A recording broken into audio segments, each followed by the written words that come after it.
Breaking news చూస్తున్నాం. మాజీ మంత్రి కొడాలి నానిపై మరో కేసు నమోదైంది. చంద్రబాబు ఆయన కుటుంబ సభ్యులపై అనుచిత వ్యాఖ్యలు, వారిని కించపరిచేలా సోషల్ మీడియాలో పోస్టులు పెట్టారంటూ కొడాలి నానిపై ఫిర్యాదులు అందాయి. దీంతో విశాఖ 3 టౌన్ పోలీసులు కొడాలి నానికి నోటీసులు ఇచ్చారు.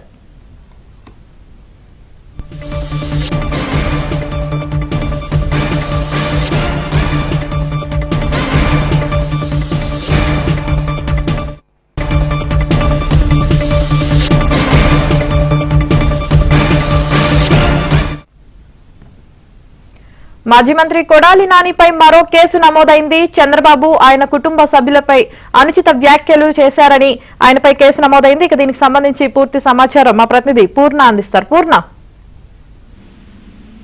మాజీ మంత్రి కొడాలి నానిపై మరో కేసు నమోదైంది అని చెప్పుకోవచ్చు. ఏదైతే కొడాలి నాని మీద గతంలో కేసు నమోదైంది, ఈ రోజు చూస్తే కనుక నిన్న విశాఖపట్నం పోలీసులు కేసు నమోదు చేసి, అంటే చంద్రబాబు కుటుంబ సభ్యుల మీద అనుచిత వ్యాఖ్యలు చేశారంటూ ఫిర్యాదు రావడంతో కొడాలి నాని మీద కేసు నమోదు చేసి నిన్న గుడివాడలోని నివాసానికి వచ్చి మొత్తం కూడా ఈ నోటీసు కూడా ఇవ్వడం కూడా జరిగింది. 41J కింద నోటీసు కూడా ఇవ్వడం కూడా జరిగింది. మొత్తం కూడా దీనికి సంబంధించిన సమాచారం మొత్తం కూడా పోలీసులు మొత్తం కూడా సేకరించారు.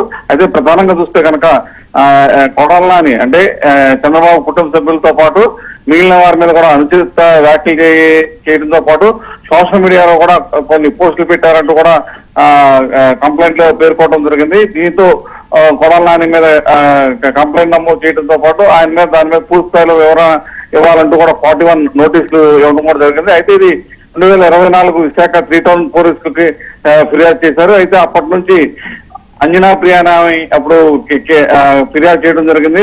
దీంతో పోలీసులు కొడాలి నానిపై మొత్తం కూడా ఒక 6 సెక్షన్ల కింద కేసు నమోదు చేశారు.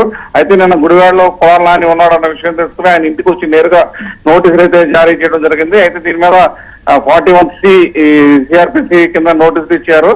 అయితే తర్వాత విశాఖపట్నం 3 టౌన్ పోలీసుల ముందు హాజరు కావాల్సి